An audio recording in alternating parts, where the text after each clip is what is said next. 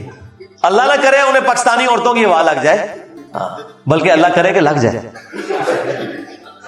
تو یہاں تو اس طریقے سے بات کرنی چاہیے کہ اسلام نے عورت کو ڈگنیٹی دی ہے, لیکن یہ بیلنس کرنا ہے. اس ڈگنیٹی کا مطلب یہ نہیں ہے کہ ہم عورتوں کی جاب کے مخالف ہو جائیں, نہیں. گیون سرکمسٹانسز میں انہیں آزادی ہونی چاہیے. بعض اوقات جینوئن ضرورت بھی ہوتی ہے عورتوں کی.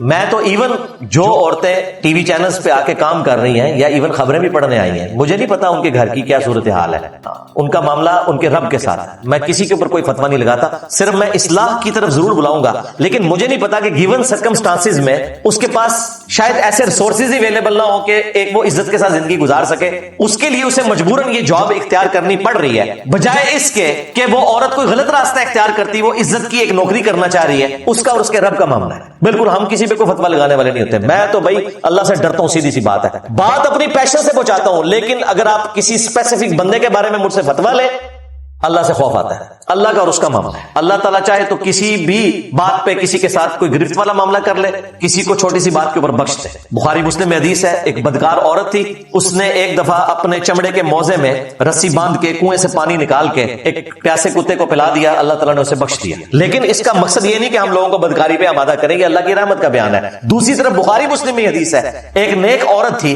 اس نے ایک بلی کو قید کر دیا, بھوکی پیاسی مر گئی, وہ جہنم میں ہے, اس کی نیکیاں بھی ضائع ہوگی. لہٰذا یہ بیلنس کر کے چلنا ہے بھائی. یہ اللہ تبارک و تعالیٰ نے اس اعتبار سے جو معاملات رکھے ہوئے ہیں, ان کو دقت نظر سے دیکھنے کی ضرورت ہے. لہذا بھائی ہم تو بڑا ڈرتے ہیں, سیدھی سی بات ہے. تو اسی طرف آ جائے سیکس ڈسپلن. مومن مردوں کو حکم دو کہ اپنی نگاہوں کو نیچا رکھیں, مومنہ عورتوں کو حکم دو کہ اپنی نگاہوں کو نیچا رکھیں. پھر صحیح مسلم میں حدیث ہے, میرے رب نے مجھے حکم دیا ہے اچانک اٹھ جانے والی نظر کے بارے میں کہ میں فوراً ہٹا لوں. ٹک ٹکی باندھ کے بھی آپ کسی عورت کو دیکھ نہیں سکتے. خبریں بھی اگر دیکھنی ہے تو ضروری نہیں کہ آپ نے دیکھنی ہے, ہاں سننی ہے. اسی طریقے سے صحیح مسلم میں ایک حدیث ہے, نبی علیہ السلام کے سامنے سے کچھ عورتیں گزری, آپ کی اچانک نظر پڑ گئی, آپ گھر کے اندر گئے, اپنی بیوی کے ساتھ ازدواجی تعلق قائم کیا, اور باہر نکل کے صحابہ کرام سے فرمایا کہ اگر اچانک نظر پڑ جائے کسی عورت پر اور تمہیں بھلی معلوم ہو تو فوراً اپنی بیوی کے پاس جاؤ, اللہ نے اس کے پاس بھی وہی چیز رکھی ہے جو اس عورت کے پاس ہے, یوں شیطان کا یہ جو خیال ہے تمہارے دل سے نکل جائے گا. ہمیں تو یہ تعلیم دی گئی ہے. جامعہ ترمذی میں اور سنن نسائی الکبریٰ میں حدیث موجود ہے کہ جہاں دو اجنبی مرد و عورت ہوتے ہیں, تیسرا ان میں شیطان ہوتا ہے. لیکن پبلک گیدرنگ کا معاملہ الگ ہے. جابز میں اجنبی مرد و عورت دو الگ کمرے میں نہیں ہوتے, کہیں ایک آفس میں بیٹھے میں, ان کا معاملہ بالکل الگ ہے. یہ میں اس کو نہیں کر رہا, یہ وہ معاملہ ہے کہ وہ اسکول ٹیچرز یا وہ کالج یونیورسٹی کے ٹیچرز جو وہاں کی فیمیل ٹیچرز کو یا فیمیل اسٹوڈنٹس کو اکیلے اپنے کمرے میں بلا لیتے ہیں, پھر بلیک میلنگ کرتے ہیں, جو اکثر یونیورسٹیز میں بھی آپ کو اس قسم کے واقعات رپورٹ ہوتے ملتے ہیں. وہ والی چیز منع ہے, اس میں پھر یہ خدشہ ہوتا ہے. اس اعتبار سے اسلام کا جو سیکس ڈسپلن ہے وہ کمال ہے, اور وہ اس درجے میں ہے. المعجم الکبیر طبرانی میں حدیث موجود ہے صحیح سند کے ساتھ, اور شیخ البانی نے سلسلہ احادیث صحیحہ میں بھی حدیث لی ہے کہ کسی مرد کا اجنبی عورت کو ہاتھ لگانا اس سے بہتر ہے کہ اس کے سر میں لوہے کی کیل ٹھونک دی جائے. یعنی اگر کسی زندہ شخص کے سر میں لوہے کی کیل ٹھونکی جائے تو اس کی جو تکلیف ہے نا وہ کم ہے. ایک اجنبی عورت کو ہاتھ لگانے کی تکلیف اور عذاب قیامت کے دن اس سے زیادہ ہونے والا ہے. لیکن ظاہر ہے اس میں پھر وہ ایکسیپشنز ہیں کہ اگر کوئی ڈاکٹر ہے, اس نے اپنے مریض کو چیک کرنا ہے, اس میں بھی میں جو میل ڈاکٹرز ہیں ان کو یہی ریکویسٹ کرتا ہوں کہ آپ دستانہ استعمال کریں, نیکڈ چھونے کی بھی ضرورت کوئی نہیں, ہمارے پاس آپشنز موجود ہیں. یا اگر آپ نے اس اعتبار سے کوئی چیک اپ کروانا ہے تو اسسٹنٹ کوئی فیمیل رکھ لیں, اس کے ذریعے فیمیلز کو اگر بلڈ پریشر ان کا چیک کرنا ہے آپ خود نہ کریں, اسسٹنٹ رکھ لیں. اس طرح ٹیکا لگانا ہے تو وہ جو خوف خدا رکھنے والے لوگ ہیں انہوں نے اپنے لیے آپشن کھولے رکھے ہوتے ہیں. لہٰذا اس میں ہمیں ڈاکٹر ذاکر نائک کا جو موقف ہے وہ بالکل درست ہے سیکس ڈسپلن کے پوائنٹ آف ویو سے. ان کی گفتگو بڑی شاندار تھی اس انٹرویو میں, لیکن یہ جو ان سے ایک پخ چھوٹ گئی نا وہاں پہ, جو انہوں نے یہ والی مثال دی کہ 20 منٹ تک یہ ہوتا رہے, اور وہی ہمارے اقرار بھائی نے بھی پکڑی, وہ بھی پھر بغیر ٹکٹ کے چڑھ دوڑے اور نیچے لوگ جو ان کے حامی ہیں انہیں سپورٹ کر رہے ہیں، اور جو ان کے مخالفین ہیں وہ ان کو ان کی 3 شادیوں کا تانا دے رہے ہیں. وہ کہہ رہے ہیں آپ نے بھی تو اسی طریقے سے 3 شادیاں کر لی تھی، تو ڈاکٹر ذاکر نائک تو صحیح کہہ رہا ہے. ٹھیک ہے، تو وہ اس طریقے سے پھر پرسنل ایک دوسرے کے اوپر اٹیک کرنا شروع ہو گیا. اینڈ رزلٹ اس میں سے یہ نکلا ہے. لہٰذا ڈاکٹر ذاکر نائک سے میں ریکویسٹ کروں گا کہ مستقبل میں بھی اپنے معاملات کو ذرا اچھے طریقے سے دیکھ کر چلیں. اس قسم کی کوئی گفتگو نہ کریں کہ وہ بعد میں پھر بار بار اس کی کلیریفیکیشن دینی پڑ جائے. اب رات کو وہ کلیریفیکیشن ہی دے رہے تھے بادشاہی مسجد میں، اور وہ ساری حدیثیں سنا رہے تھے. اور بھائی ان حدیثوں سے کسی کو اختلاف نہیں ہے، اور نہ ان حدیثوں کو یا آیات کو بیان کر کے آپ مسلمانوں کو یہ بتانے کی کوشش کریں کہ وہ جو آپ نے جملے بولے ہیں اور وہ جو آپ نے نقشہ کھینچا ہے وہ آپ نے صحیح کیا ہے. اسی سے اختلاف ہے. کسی مسلمان نے آپ پہ یہ اعتراض نہیں کیا کہ آپ نظریں جھکا کے انٹرویو وہاں کیوں دے رہے تھے. کسی نے اعتراض کیا؟ آپ کے اسی جملے پر اعتراض تھا کہ آپ کو یوں اس طریقے سے گفتگو نہیں کرنی چاہیے تھی. ایک بلو دا بیلٹ گفتگو ہو گئی ہے. یہ مس ہینڈلنگ تو ہوئی ہے.